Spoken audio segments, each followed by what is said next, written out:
Buenos días con todos, con todas. Gracias por la invitación a compartir con ustedes algunas ideas en este coloquio. Lo que voy a presentar a continuación son algunas ideas fuerza. Si podemos cambiar quizá algunas ideas fuerza para reflexionar sobre cuál es el proceso de comunicación, el proceso de regulación de la comunicación, sobre todo acá en el Ecuador, en sus condiciones históricas concretas y sobre todo por fuera de un mandato que ahora parece dominar toda reflexión y toda discusión sobre la comunicación, que es el que hay que defender a capa y espada la llamada libertad de expresión, pero no importando que se silencie todo lo demás.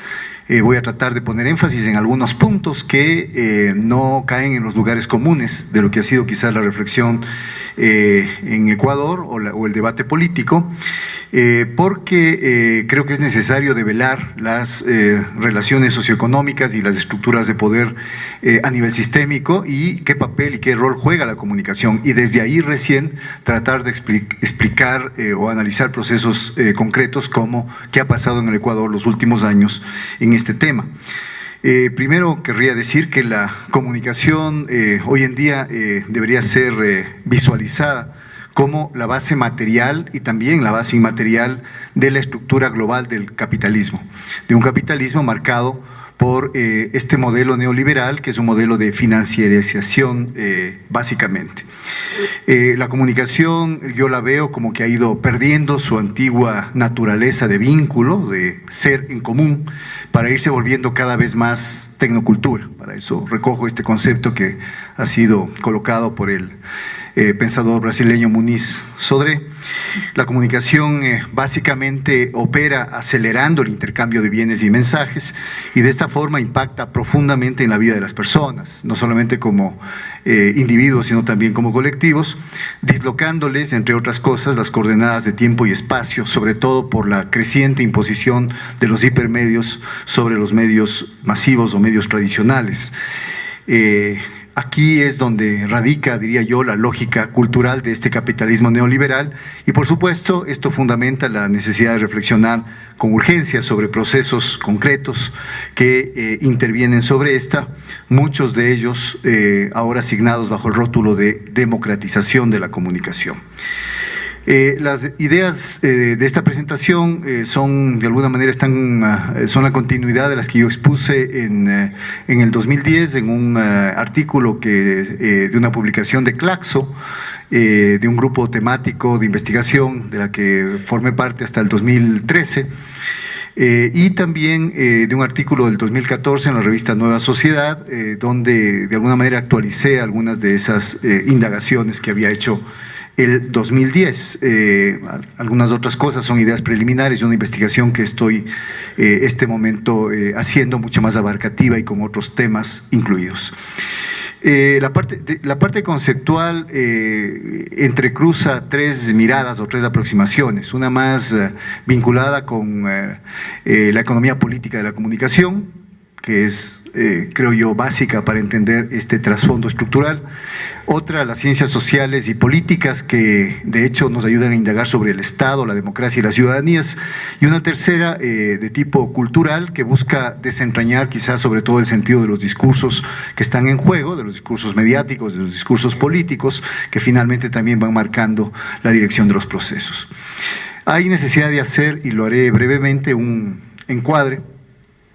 histórico, creo que es necesario, y ese encuadre histórico,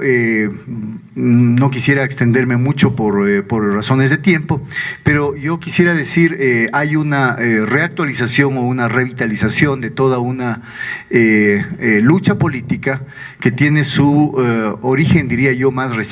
cercano a nosotros en la publicación del informe Mabrey,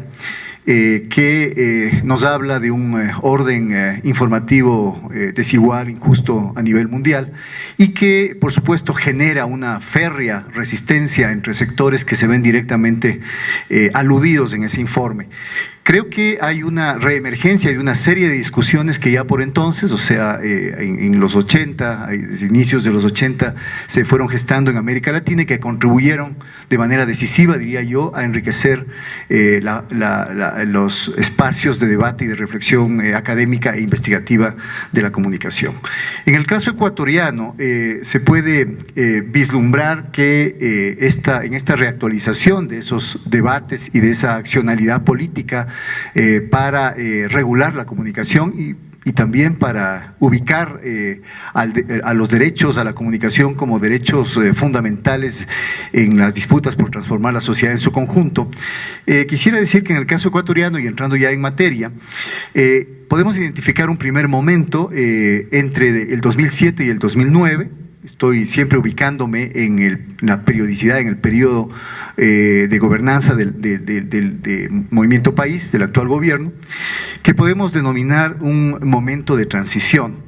Emerge un gobierno, gana las elecciones un gobierno que desde el primer momento marca distancias muy fuertes con el modelo neoliberal y por supuesto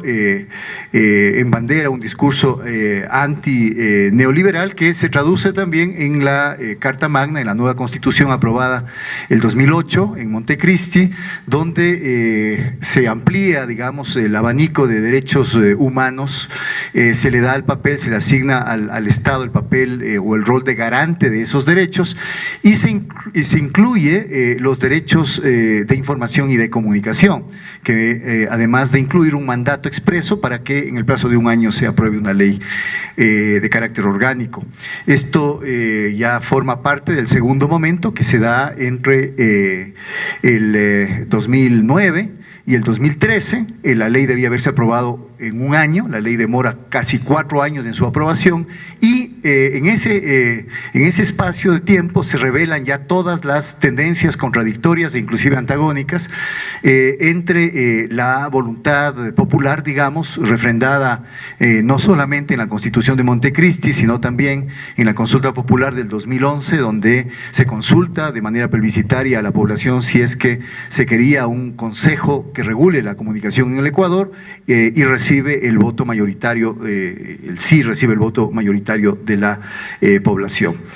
Es importante decir que desde un primer momento también, de manera paralela, el discurso gubernamental del presidente Correa fue un discurso que encaró de manera, diría, bastante frontal, que muchas de las veces implicó también la caracterización de hostil y agresivo contra la lógica de funcionamiento de los grandes medios privados de comunicación existentes en el Ecuador. A veces nos olvidamos de eso, a veces hablamos solamente de medios versus gobiernos y he visto en muchos otros trabajos que analizan procesos similares en Argentina, en Venezuela o en Bolivia, que se reduce a una especie de disputa cerrada y encarnizada entre el gobierno y los medios, bastante desde una posición maniquea en la cual el gobierno siempre intenta restringir, acudir a estrategias punitivas y limitar el derecho a la libertad de expresión, y los medios serían los adalides, sobre todo los medios privados, que son quienes hablan por sí mismos, los adalides de esa libertad de expresión. Creo que la problemática es muchísimo más compleja y tanto a nivel de lo que hace un gobierno como, digamos, la cabeza del Estado en un momento determinado, cuanto el rol que cumplen los medios de comunicación en general, no solamente los privados, sino también los públicos y los comunitarios.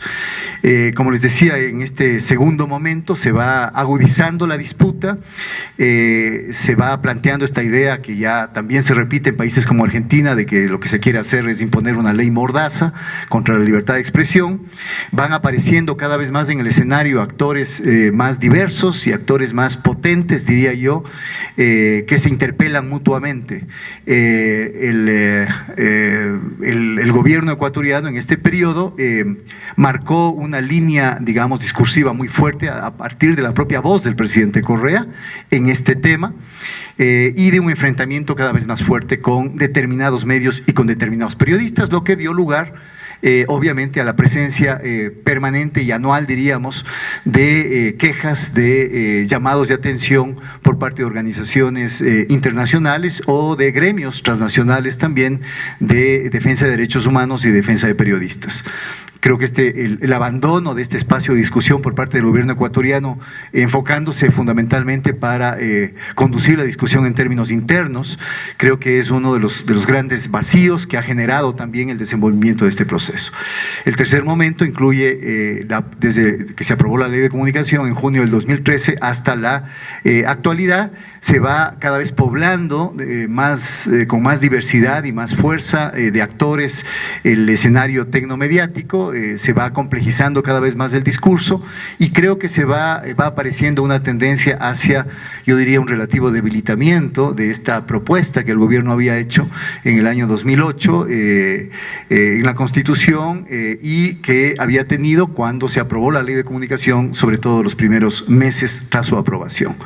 Creo que este relativo debilitamiento de la postura o posición del gobierno tiene mucho que ver con una serie de elementos que ya los voy a mencionar más adelante, de falta de comprensión primero de los grados de complejidad del proceso y de cierta tosudez en no extender el debate a otros campos y también diría yo con algunos problemas en cuanto a la aplicación propia, ya concreta, de la ley por parte de las instituciones que surgen para tal fin.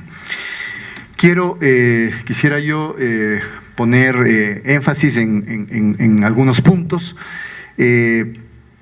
para tratar de responder esta pregunta: ¿a dónde se ha llegado en la disputa por democratizar la comunicación en el Ecuador? ¿Cuánto se ha avanzado? ¿Cuáles son los límites? Pero sobre todo, ¿a dónde ha llegado? Y para eso quiero hablar de 5 puntos rápidamente. Primero, ¿cuál es el nivel de participación de los actores sociales, de la sociedad, digamos, en el giro hacia el ejercicio de los derechos ciudadanos y de la democratización del campo? 2, cómo se ha dado un proceso que es vital, que es la columna vertebral de la Ley de Comunicación ecuatoriana, que es la redistribución equitativa de frecuencias, con lo cual se incidiría de manera directa en el régimen de propiedad de los medios y de concentración de los medios, especialmente privados. En el Ecuador sigue existiendo más del 90%, 92% según creo los últimos datos, de propiedad de medios en manos privadas. Según la ley ecuatoriana, al igual que la Argentina, esta repartición tripartita, deberíamos tender en un futuro hacia el 34% de medios comunitarios, 33% de públicos y 33% de privados. El tercer tema, me voy a referir brevemente, que es el tema en el que más estoy trabajando últimamente, que es el tema en cuanto a la calidad de contenidos y al tipo de industrias culturales, donde yo creo que hay una enorme distancia entre lo que está en el papel, lo que aparece en la Ley de Comunicación y lo que efectivamente está en los hechos. Un cuarto tema tiene que ver con la pérdida. Yo parto de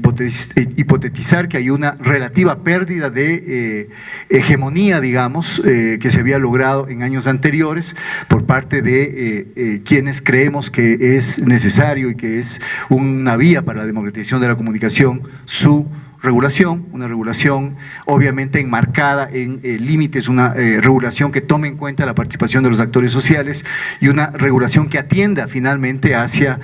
precisamente no la modernización, diría yo, sino la diversificación, la pluralidad de contenidos en medios de comunicación. Y finalmente voy a hacer algunas consideraciones preliminares. ¿Cuánto se ha recorrido en cuanto a la participación ciudadana? ¿Cuánto se ha avanzado? La Ley de Comunicación ecuatoriana tiene 3 tipos de derechos: derechos de igualdad, derechos de libertad, que son los normalmente que aparecen también en los tratados internacionales, con algunas variaciones, diríamos. Por ejemplo, el tema en cuanto a derechos de comunicadores, hay algunos apuntes que hacer, pero también incluye derechos de participación. En el Ecuador aparece la idea, vuelvo a reiterar, de que desde que se aplica la ley desde que se aprueba la Ley de Comunicación y antes inclusive, desde que se discute la Ley de Comunicación, lo que hay es una intención oculta y a veces manifiesta de parte del gobierno por acabar con los medios privados. Esta idea que se la colocó, digamos, en el imaginario ecuatoriano por parte de los propios aludidos, o sea, los medios de comunicación, y en la cual no han cesado de ratificarla, creo que ha marcado precisamente el estilo de la disputa discursiva. En apariencia, entonces, se revelaría que el gobierno arremete contra la prensa libre e independiente. Habría que tomar con pinzas esa independencia y esa libertad de la prensa, y esta se convierte en adalid de derechos humanos y en especial de la libertad de expresión. Y surgen varias preguntas. ¿Resulta esta aseveración cierta finalmente una vez que han transcurrido 28 meses, creo yo, de aprobada la Ley de Comunicación? ¿Con qué estrategias, en qué condiciones sociohistóricas y con qué alcances las diversas organizaciones de la sociedad civil han logrado no solamente visibilizarse en el escenario tecnomediático, sino también incidir en el resto de políticas de comunicación, digamos, en este periodo? En el caso argentino ya hay algunos avances, seguramente el compañero que está acá en la mesa nos podrá hablar en ese sentido. En el caso ecuatoriano,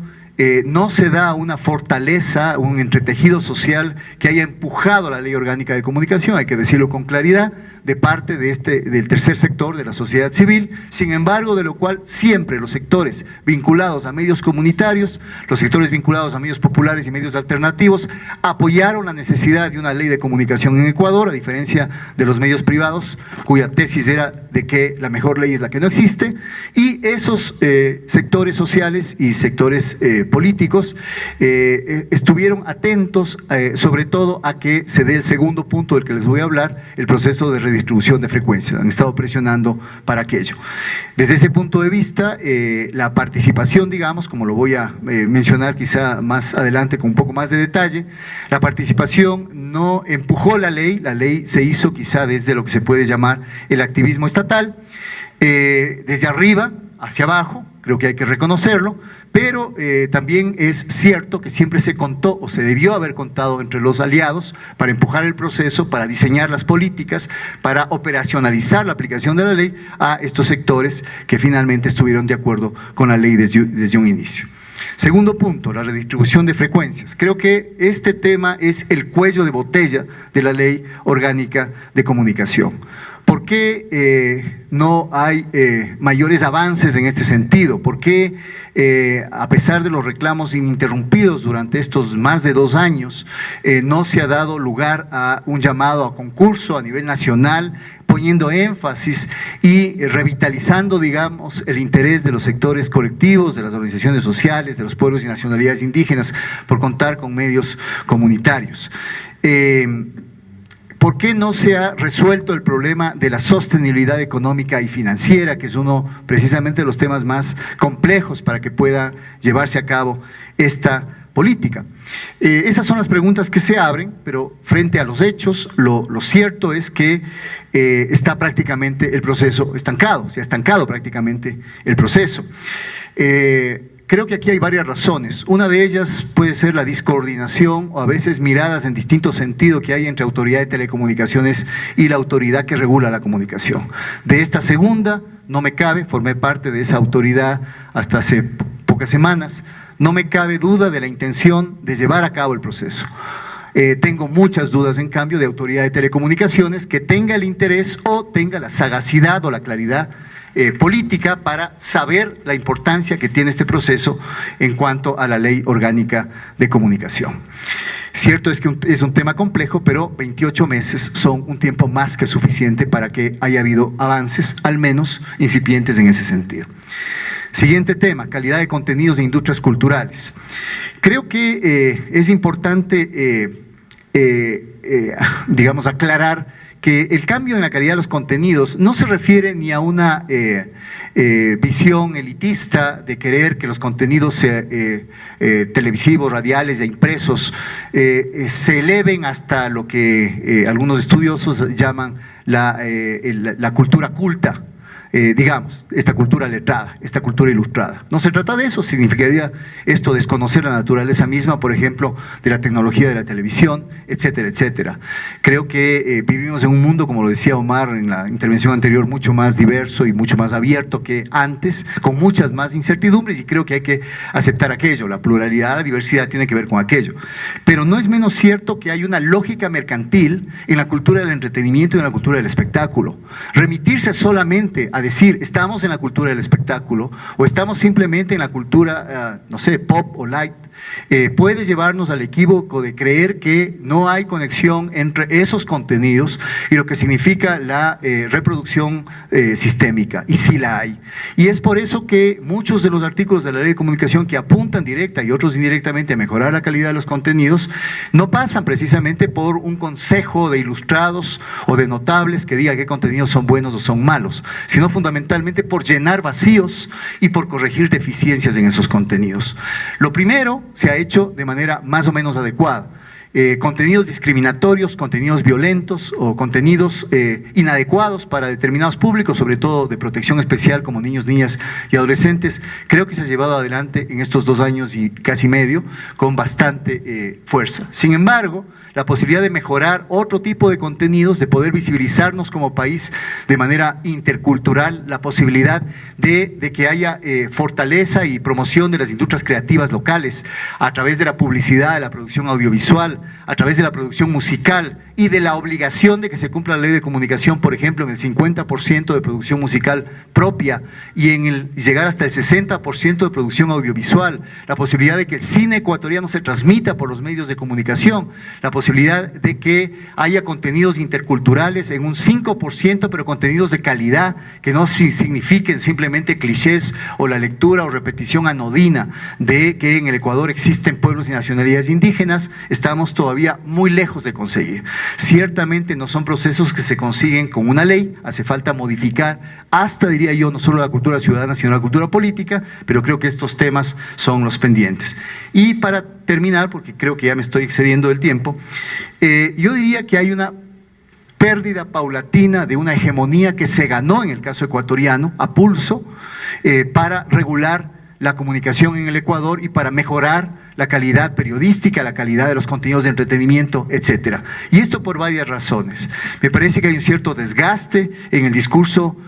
presidencial y en el discurso en general gubernamental. No se ha atendido a transformaciones que se han ido dando durante este periodo, en el cual han ido ganando espacio y visibilidad otro tipo de discursos, han intervenido nuevos actores, se han desplazado inclusive los espacios de la discusión y del debate político hacia espacios que son sumamente difíciles de controlar o de manejar desde la lógica de tener la verdad, como por ejemplo son las redes sociales. Yo creo que al mismo tiempo se ha descuidado la posibilidad de debatir y de argumentar, de dar razones en escenarios internacionales. Hay procesos paralelos que se están dando en varios países, seguramente con problemas similares, seguramente con avances parecidos, sin embargo, de lo cual no hay un foro, por ejemplo, latinoamericano que discuta las leyes de comunicación y los alcances de la regulación. La Relatoría para la Libertad de Expresión de la Comisión Interamericana de Derechos Humanos ha sido alimentada por información unilateral, parcial.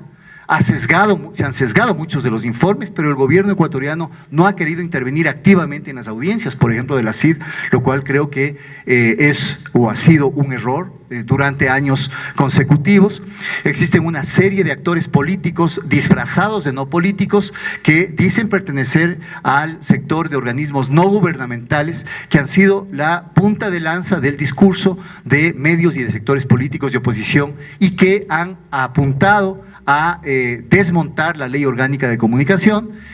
Han existido actuaciones erráticas de algunas de las autoridades que se crearon para aplicar la Ley de Comunicación. Hay varios casos al respecto. Creo que ha habido algunas limitaciones muy visibles y claras en la política comunicacional y más que en eso, en la comunicación política por parte de la Secretaría Nacional de Comunicación que al igual que en el caso de cierto discurso presidencial, no se ha renovado, no ha atendido a cambios en la argumentación que se han ido dando y finalmente han inclusive dado lugar a que determinadas sanciones sean vistas como absolutamente fuera de lugar. Haya una suerte de percepción de un espíritu neta y solamente punitivo de parte de la Ley de Comunicación, descuidándose el resto de aspectos en los cuales se ha avanzado sustantivamente. Bueno, muchas gracias a todos y a todas. La verdad que es un placer estar acá. Me parece, bueno, es mi segunda vez en Ecuador. Estuve hace dos años aproximadamente en Guayaquil, invitado por el gobierno de Ecuador a un encuentro sobre medios. Y la verdad que es un orgullo estar en este momento, en este tiempo histórico en este país. Además me parece fundamental este tipo de debates porque sabemos que muchas veces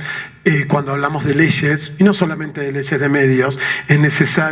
es necesario y no alcanza con aprobar las leyes, sino que esas leyes deben ser, como decía el compañero, apropiadas, ¿no? Desde los ciudadanos, desde la política, desde el poder político. La ley es un paso, pero no alcanza, no tenemos que descansar en la idea única de que una ley de medios tan buscada, tan militada y tan peleada, como es el caso de la Argentina,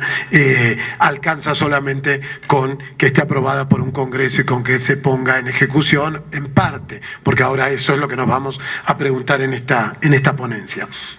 La idea de esta ponencia es hacer unas reflexiones en torno a la Ley de Servicios de Comunicación Audiovisual en la Argentina y preguntarnos si de una vez por todas llegó el fin de la concentración mediática. El presente artículo tiene como objetivo describir y analizar en principio la estructura mediática argentina, luego de la sanción de la Ley de Servicios de Comunicación Audiovisual, a partir de la problematización de las lógicas hegemónicas en el campo de la comunicación. Se pretende dar debate entonces sobre la concentración en la producción informativa que da cuenta de un universo material y simbólico controlado por unos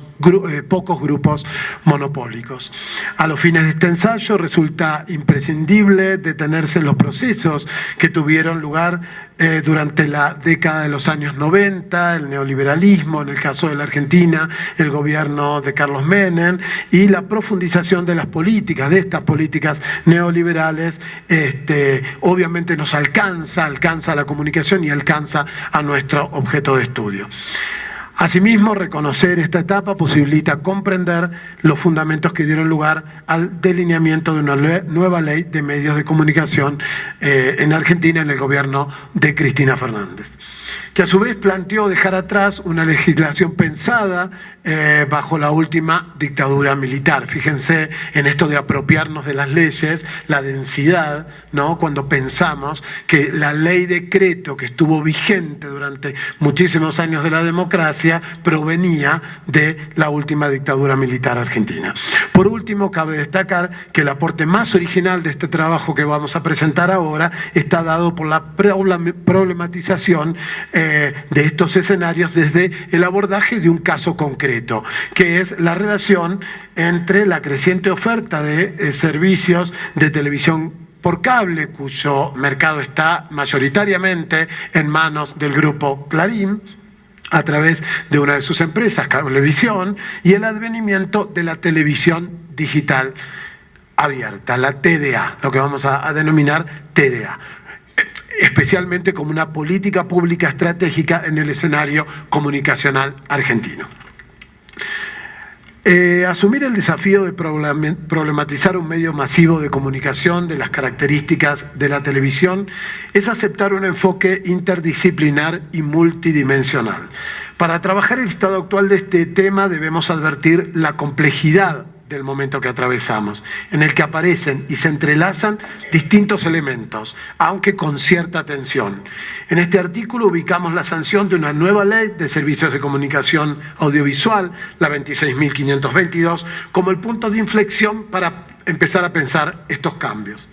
Argentina aprobó dicha legislación en octubre de 2009 durante el gobierno de Cristina Fernández. El objeto de la normativa fue la regulación de los servicios de comunicación audiovisual en todo el ámbito territorial de la nación y el desarrollo de mecanismos destinados a la promoción, desconcentración y fomento de la competencia con fines del abaratamiento, la democratización y universalización del aprovechamiento de las nuevas tecnologías de la información y la comunicación.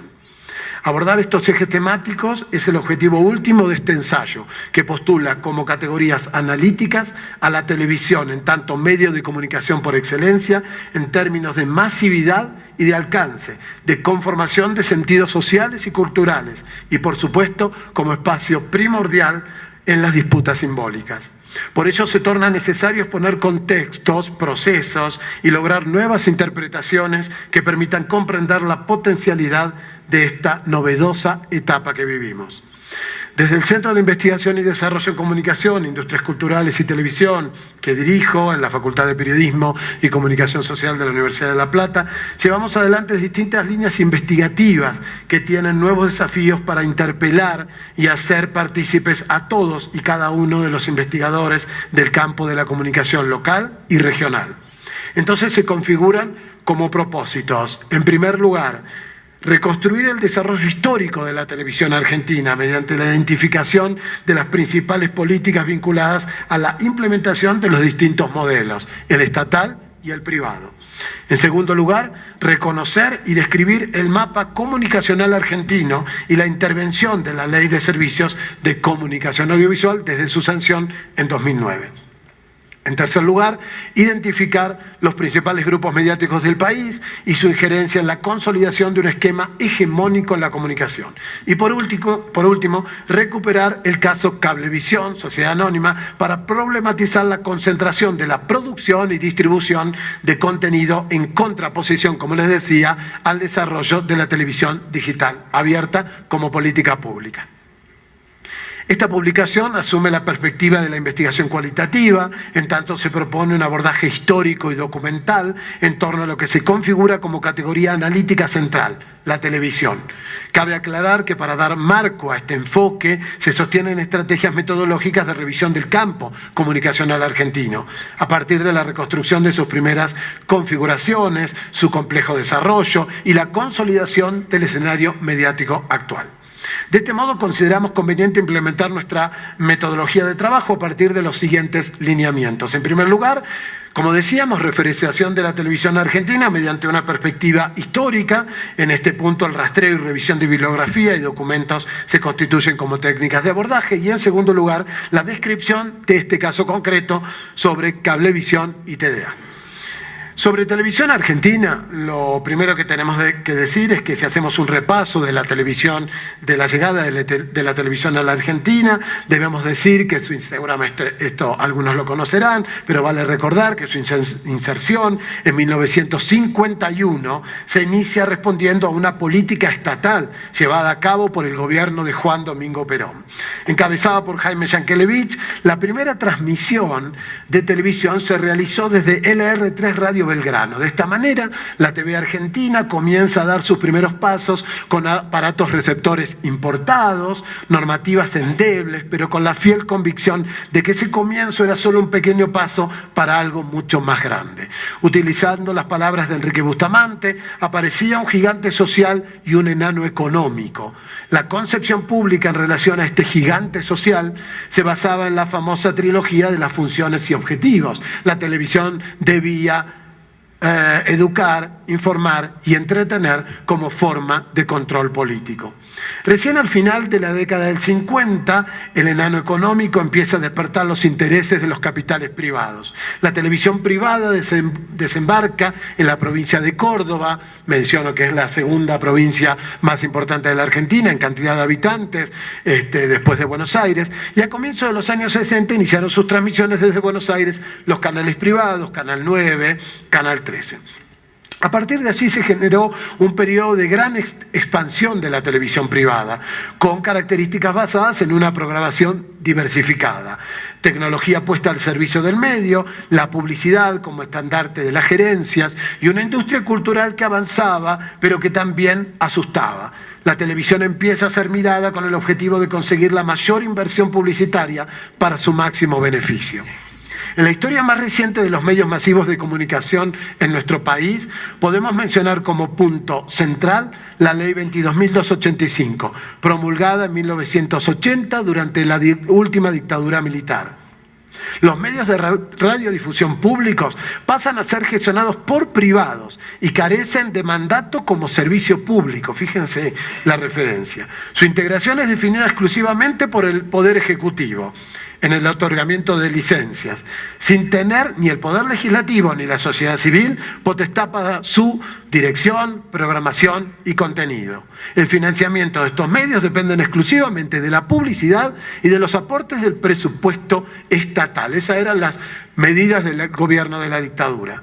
El sistema de medios audiovisuales argentinos se encuentra exclusivamente orientado comercialmente, por lo que la programación de las emisoras se decide sobre la base del rating. Los medios estatales no escapan a esta lógica, pese a lo cual su influencia en el sistema de medios de comunicación es marginal en términos de dicho parámetro, dice Picone.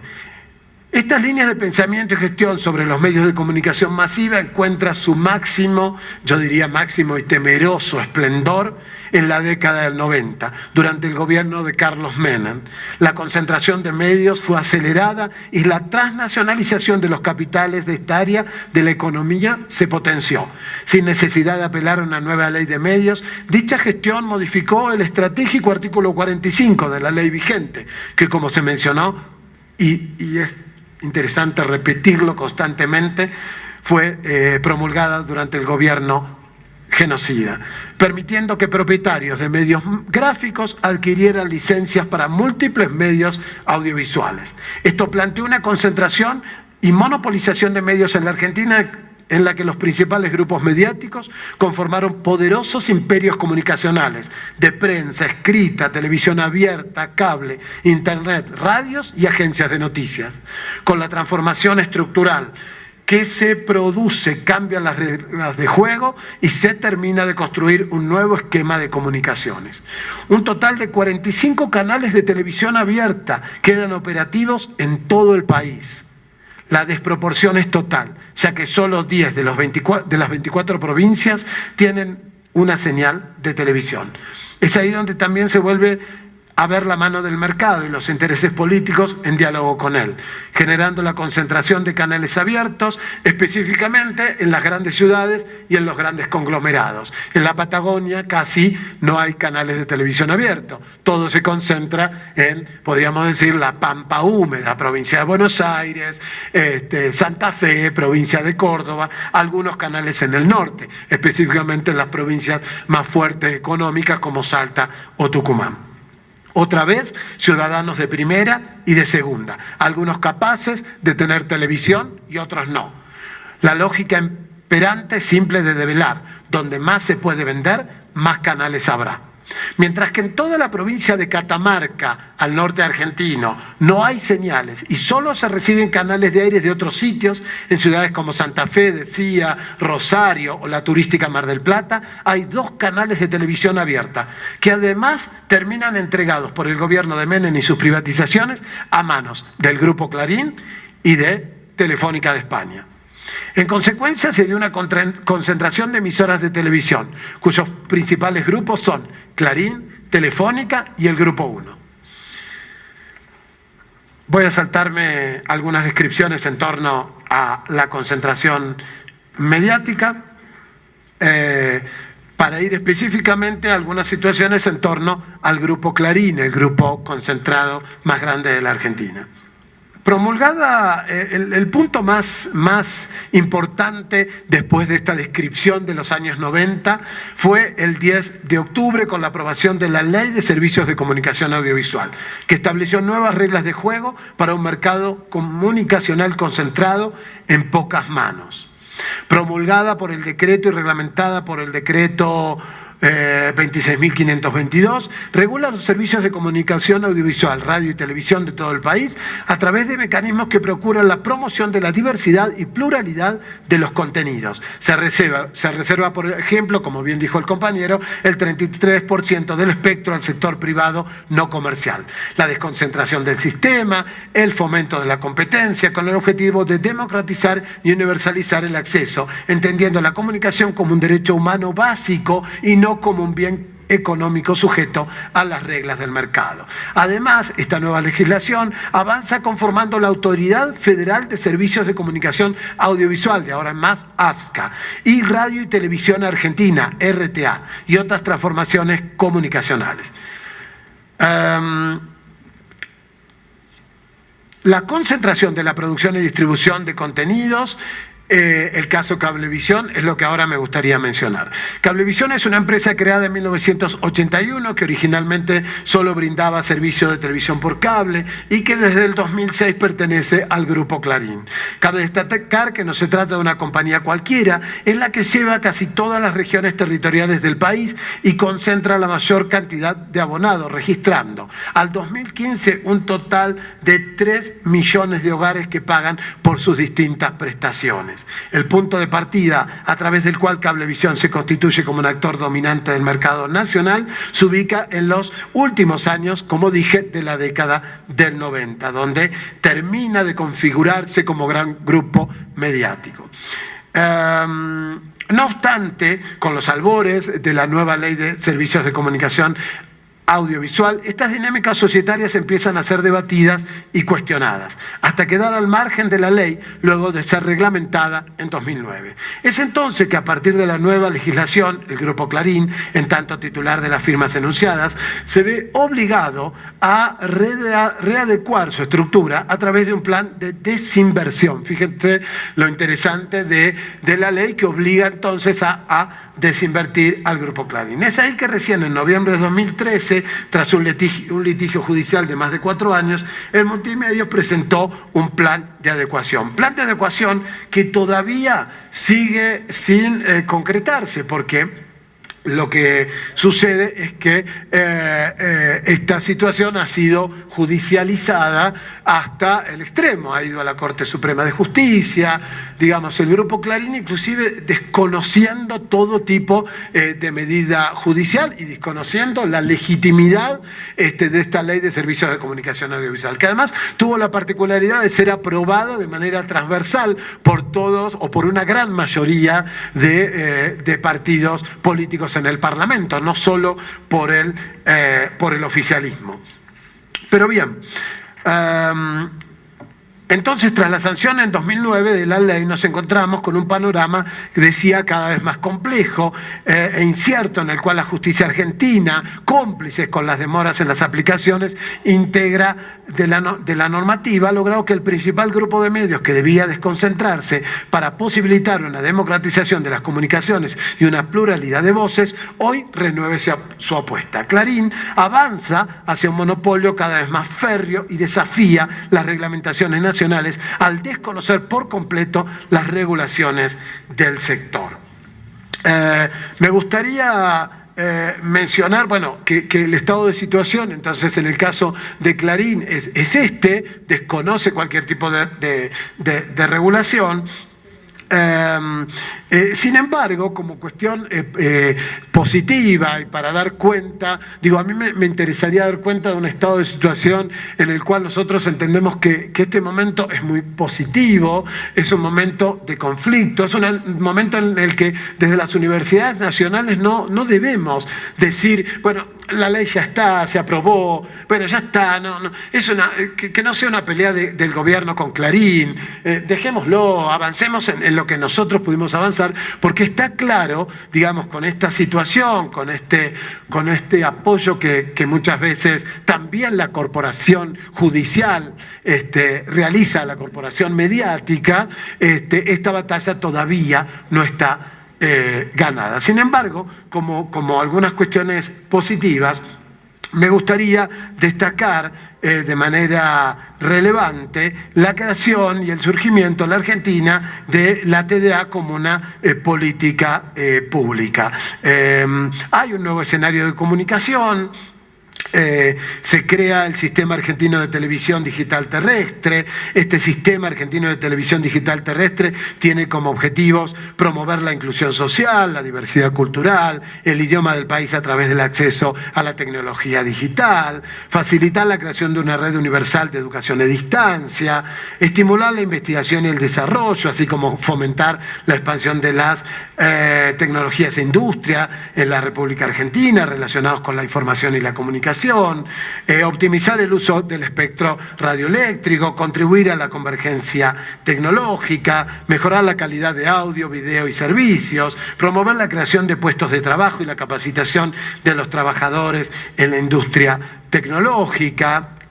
Y además, el 15 de abril de 2010 comenzaron en la ciudad de Buenos Aires las transmisiones de pruebas del Sistema Argentino de Televisión Digital, con la emisión de 2 señales, Canal 7 y Canal Encuentro, ambas del Estado. Habiendo pasado poco más de 3 años, hoy la TDA cuenta con 33 canales. Solo en los primeros meses de 2013 se incorporaron 5 nuevos a la grilla, 3 tradicionales de la televisión abierta privada, pero también el Aqua Federal y el Aqua Mayor, 2 nuevas señales del Estado, que en realidad lo que son como digamos, contienen todo lo que se produce en televisión de las universidades nacionales y de distintos organismos no gubernamentales. Bueno, para terminar y no extenderme, seguramente podríamos en algunas preguntas a ustedes continuar con este debate, porque a mí me parece que algo de la lógica de la comunicación popular que mencionó Omar en su exposición, algo de los contenidos, me parece que forma parte de un debate que tiene que ser acompañado con este debate que para mí, desde las academias, desde la política, no tenemos que abandonar, que es el debate del cumplimiento en un 100% de esta ley de medios, en la Argentina y en el resto de los países de América Latina que avanzaron sobre estas reformas. Como cierre del trabajo realizado para la confección de este material y de estos otros artículos, podemos ver que la puja por la implementación de la Ley de Servicios de Comunicación Audiovisual en Argentina está aún más vigente que nunca. Para nosotros es necesario reflexionar entonces en torno a cómo lo que se preveía como un gran triunfo para la democratización de la palabra y un modelo normativo que fue tomado en diferentes lugares del mundo, hoy está en tensión por otro de los poderes del Estado, el judicial. La necesidad de seguir y vigilar el caso, de producir nuevos análisis y de rastrear los desafíos que a cada paso surge es un compromiso académico, pero también debe ser, como decía anteriormente, una posición política. La pluralización y federalización de las comunicaciones en un país que logró un importante proceso de debate público con adhesión de las grandes mayorías al proyecto y un fuerte compromiso de múltiples sectores políticos que pedían un imperioso cambio en el mapa de medios, hoy sigue quedando en muchos aspectos en la letra de la ley. Los espacios de producción, circulación y consumo de la información son dominados por grupos monopólicos que, a excepción de movimientos menores, continúan conformándose de la misma forma que en el año 2009. No obstante, el caso de la televisión por cable paga puede abrir un camino emblemático de acompañamiento al desarrollo del proyecto de la televisión digital abierta, que en Argentina se asuma más de 30 señales, como decía, y se expande por todos los rincones del territorio con una nueva cobertura. Pero la TDA aún no fue apropiada por los ciudadanos como una primera opción. Solo el 7% de la población la utiliza. Es aquí donde bregamos por un necesario cambio cultural en que la televisión deje de estar asociada a los sistemas de pago. Pretendemos con nuestros aportes colaborar en la reconfiguración del universo material y simbólico para que la TV ya no sea pensada como una mercancía que debe comprarse, sino, retomando lo planteado por la ley, como un derecho humano enmarcado en las concepciones más democráticas del acceso a la comunicación. Muchas gracias. Bueno, siempre es un placer poder estar en esta ágora de CIESPAL que viene convirtiéndose en el espacio de reflexión y de discusión sobre algo tan importante como es el derecho a la comunicación y a la información. Estoy absolutamente de acuerdo en el planteamiento que hace CIESPAL de que Quito es la capital, al menos latinoamericana, de la comunicación por todos aquellos debates y reflexiones que venimos realizando, no solamente de lo que hacemos en el Ecuador, sino en América Latina y a nivel internacional. Y en esa línea, pues el Consejo de Regulación y Desarrollo de la Información y Comunicación, a quien, en cuya representación vengo el día de hoy, siempre está dispuesto y muy gratificado de que nos tomen en cuenta y podamos participar, no solamente como expositores ni planteando nuestro punto de vista como tomadores de decisiones en política de comunicación, sino también para escuchar de personajes como Jesús Martín Barbero, de Omar Rincón, de Hernán, que ahora no está con nosotros, y de todos aquellos pensadores y pensadoras de la comunicación y del derecho y políticas de comunicación nos puedan aportar en la medida de que estos insumos puedan ser también un elemento de toma de decisiones para nosotros en la política pública de comunicación y en la articulación del sistema de comunicación social. Así que muchas gracias por la invitación a Francisco Sierra y a los organizadores de este evento, Claxo y los organizadores. No quiero comenzar esta ponencia sin hacer un reconocimiento especial a mi compañero Hernán Reyes, que está a mi lado, en nombre del Consejo de Regulación y Desarrollo de la Información y Comunicación, por todo el trabajo que ha venido aportando y que aportó durante estos más de 2 años que venimos trabajando conjuntamente. Decirte, Hernán, que yo en lo personal voy a extrañar muchísimo los debates contigo, pero sabemos, como lo decía ayer Álvaro García Linera, que vas a la retaguardia, vas a la academia a disputar el pensamiento progresista latinoamericano en esos espacios y evitar que algún tipo de restauración conservadora pueda apropiarse de la academia. Creo que es importante y la academia gana muchísimo recuperando a Hernán Reyes. Nosotros, el Consejo de Regulación, hemos perdido un gran elemento, un gran compañero, pero te deseamos, Hernán, buen viento y buena mar. Esperamos que te vaya bien y que no te pierdas y que sigas apoyándonos ahora desde la academia en el Consejo de Regulación y Desarrollo de la Información y Comunicación. A nombre del Consejo, te agradezco, Hernán, por todo lo que le diste al Cordicom.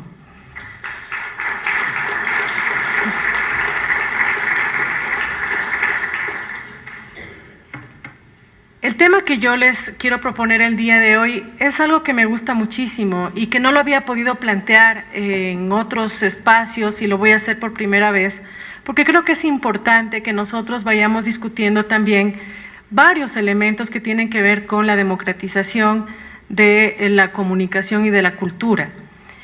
A nivel latinoamericano, el debate, escuchamos al compañero Argentina y también escuchamos a Hernán. El debate latinoamericano se ha fundamentado y se sigue fundamentando alrededor de la necesidad de garantizar la pluralidad y la diversidad en el acceso a la propiedad de los medios de comunicación social a través de la asignación de las frecuencias del espectro radioeléctrico, que por supuesto es muy importante porque si aseguramos en términos económicos la propiedad de los medios de comunicación, si desarrollamos las capacidades de la fuerza de trabajo en la comunicación o de los trabajadores y trabajadoras de la comunicación y la información y hacemos que el capital, a partir de una propuesta de redistribución inclusive de la riqueza, a partir de la publicidad, pueda estar orientado también a una democratización y una gran cantidad de personas que puedan acceder también a la propiedad y al capital para formar y fundar medios de comunicación social, y ese ha sido el debate a nivel latinoamericano. Creo que hemos dejado de lado un debate que es fundamental y es el debate sobre los contenidos de los medios de comunicación social. Y aprovechando que aquí en este encuentro y hablamos además de ciudadanías mediáticas o mediatizadas y que la apuesta o el cuestionamiento a las industrias culturales y a la cuestión de la hegemonía y la ideología como elementos que también se ven en los medios de comunicación social como las nuevas ágoras de la discusión sociopolítica y sociocultural en el mundo, creo que no podemos dejar de lado el planteamiento sobre los contenidos de los medios de comunicación social. Y en esa línea, lo que yo vengo a proponer ahora es la discusión contemporánea sobre los derechos culturales, es decir, la identidad, la memoria, el patrimonio, la ideología y la hegemonía desde el enfoque de la Ley Orgánica de Comunicación y particularmente desde la visión que se plantea en el enfoque de la democracia radical, que es la democratización, el concepto de interculturalidad y las industrias culturales. Partimos de la pregunta que venimos haciéndonos hace más de 30 años. ¿Hace falta una ley orgánica de comunicación en el Ecuador? ¿Hacen falta leyes de medios en América Latina? ¿por qué una ley orgánica de comunicación y no solamente una ley de medios? Y la respuesta para nosotros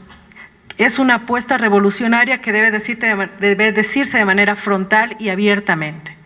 Porque los medios de comunicación social y las industrias culturales son los espacios de lucha y disputa ideológica más importantes en el momento actual, en el contexto de la ciudadanía mediática y de la globalización que también llega a la cultura y a los medios de comunicación social. Y en esa línea, Stuart Hall, sin negar el rol de la estructura económica en la transformación de las sociedades, plantea ese concepto. Las contiendas políticas y sociales se realizan también a partir de las disputas en el espacio de la cultura, no solamente en el espacio de la economía. Por tanto, coincidimos con Hall en que los medios de comunicación social y las industrias culturales generan ideología, hasta en los productos más inocentes o aparentemente inocentes como el humor, por ejemplo. En el entretenimiento y la diversión, en la ficción, hay ideología. En el humor hay ideología. Hay ideas e imaginarios focalizados con los cuales asumimos o afrontamos las distintas realidades plurales. De allí, creo que la primera cuestión, como lo decía al inicio, para el debate en América Latina y Ecuador es: ¿democratizamos las frecuencias del espectro radioeléctrico para garantizar los accesos a la propiedad o democratizamos la comunicación para emancipar la cultura? Y creo que ese debate recién comienza y es algo fundamental, imperativo que se pueda realizar en América Latina y en el mundo. En ese sentido, la ideología con la cual construyen contenidos los medios de comunicación es vista por Stuart Hall como el producto de una relación compleja y bidireccional entre actores que se desenvuelven en estructuras históricas, económicas, sociales y culturales muy particulares y con sus propias características y diferencias. No obstante, esta interacción no es del todo horizontal, no es del todo igualitaria y no es del todo democrática. Puede ser autoritaria, puede ser lineal y fundamentalmente es una estructura concentrada por la propiedad y por la producción de los contenidos en pocas manos. Y en esa línea, son 6 grandes grupos los que controlan la industria cultural y mediática en el mundo: Time Warner, Walt Disney, Viacom, CBS, Vivendi Universal y Bertelsmann, de los cuales 4 son anglosajones y 2 son una mezcla de capital francés norteamericano y hay uno que es alemán. En el caso de Ecuador, siempre es bueno aprender de la historia. Según la auditoría de las concesiones de frecuencias de radio y televisión del 2009, se identificó como beneficiarios de las frecuencias a través de mecanismos fraudulentos a 9 políticos que representan al Movimiento Popular Democrático, el Partido Social Cristiano y el Partido Sociedad Patriótica. Además de eso, hay concentración y hay propiedad concentrada en empresas e instituciones que no son estatales. Se detectaron casos como acaparamiento de medios, autoasignación de concesiones entre funcionarios del entonces Conartel, cambios de matriz a repetidora y viceversa, sin previa autorización de la autoridad competente. Grupos financieros y grupos políticos concentraron conglomerados de medios de comunicación, entretenimiento y publicidad. Estos grupos, casualmente, son los interesados en descalificar una ley orgánica de comunicación, una ley ciudadana, como una ley mordaza. En épocas de globalización económica, vale decir que los conglomerados transnacionales se alían con los grupos económicos locales, como ha sido el caso del Ecuador en manos o en propiedad de los grupos que ya he mencionado. Y se alían con otros grupos económicos locales latinoamericanos, como es el caso del Grupo Clarín, que lo mencionó el compañero de Argentina, la Red Globo de Brasil y otros en América Latina que intercambian contenidos o que importan contenidos de Walt Disney y de estas transnacionales que concentran en el mundo la producción de contenidos y entretienen, entre comillas, a las ciudadanas y ciudadanos con telenovelas y Mickey Mouse. Si reflexionamos sobre la calidad de la información y el entretenimiento que reciben los demos, en palabras de Sartori, tendremos claridad sobre el impacto en la opinión pública y en los microespacios de poder en lo público y lo privado.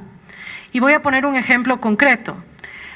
Los índices de femicidio en América Latina se han incrementado o se han visibilizado a partir de la tipificación de este delito, que es un delito de odio contra las mujeres, que termina con su vida, se ha visibilizado mayormente o se ha incrementado precisamente por aquellos estereotipos y prejuicios que están planteando la presencia de la mujer como un objeto sexual de consumo por parte de los varones y no como un ser humano, una ciudadana o uno ciudadano. O una cosa mucho más sutil, como el concepto del amor romántico que nos viene de Walt Disney y de las princesas, que hace que las mujeres soñemos con un príncipe azul ideal que no alcanzamos o que no sostenemos o que no está en el marco de nuestra realidad y que puede terminar inclusive en violencia de género. Hay estudios sobre esto y creo que es una discusión que América Latina la tiene que dar y que tiene que ver no con la democratización del espectro necesariamente, sí en algo,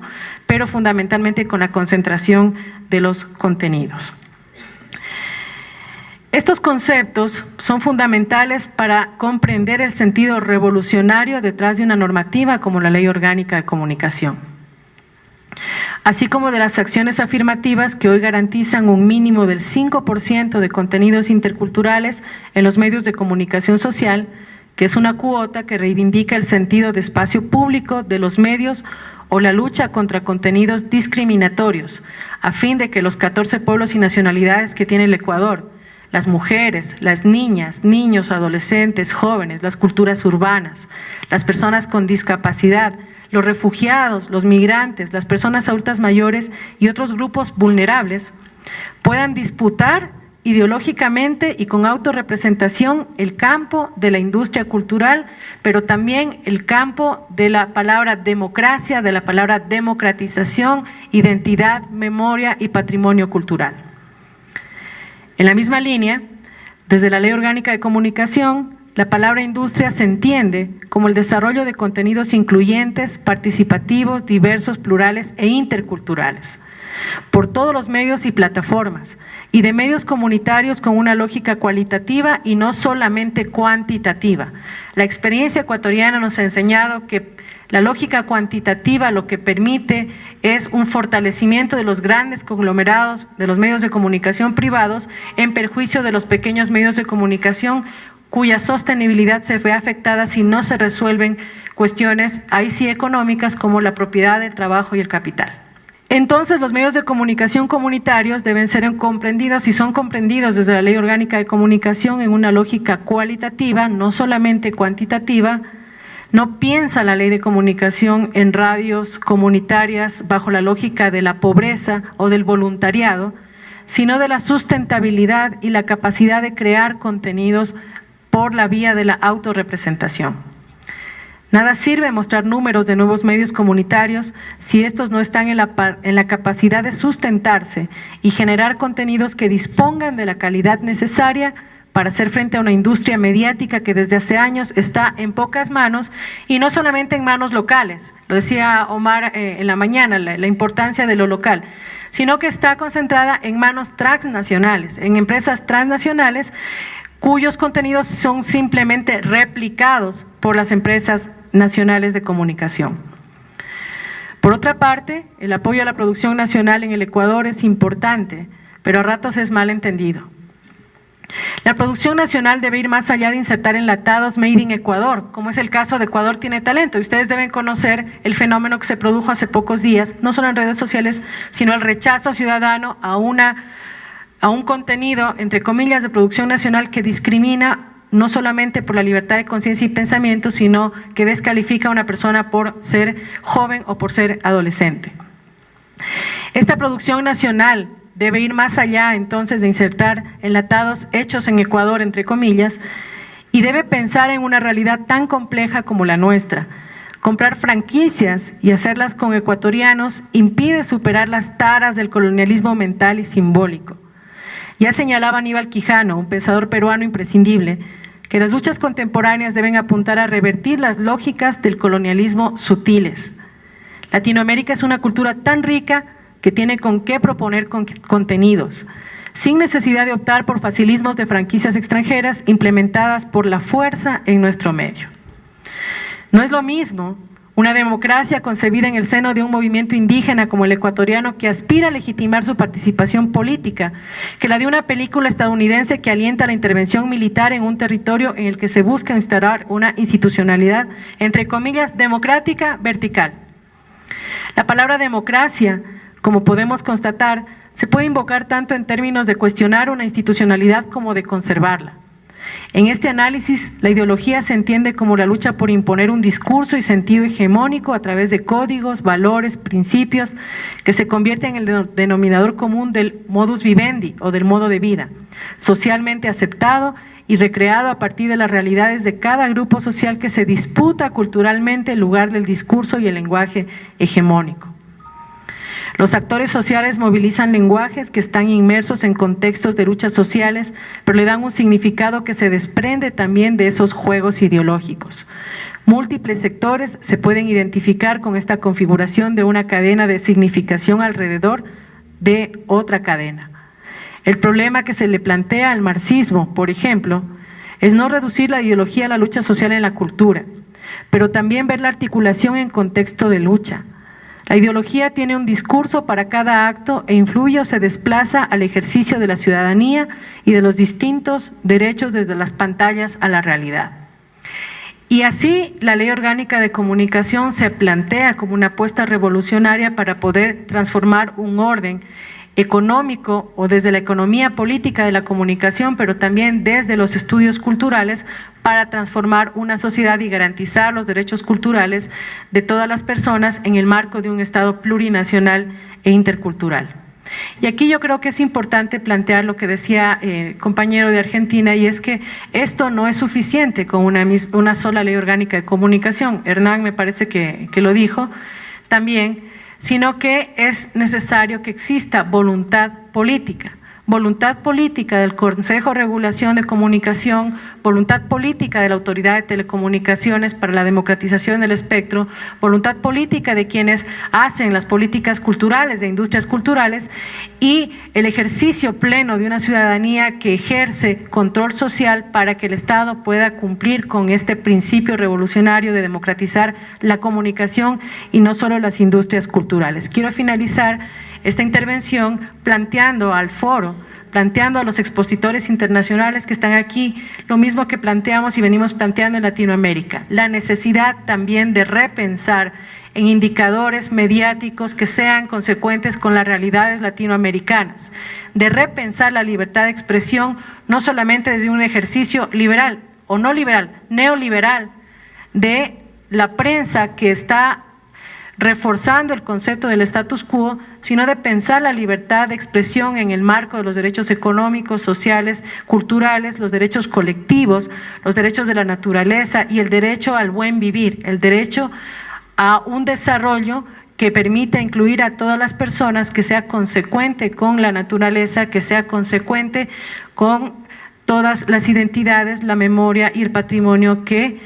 las personas en América Latina y en el Ecuador lo tenemos, pero que ha sido invisibilizado porque no corresponde a los valores de consumo, no corresponde a los valores democráticos y tampoco se ajusta a los valores de consumo que son necesarios para mantener el status quo y mantener el negocio de la información, la comunicación y las telecomunicaciones articulado a otros intereses transnacionales.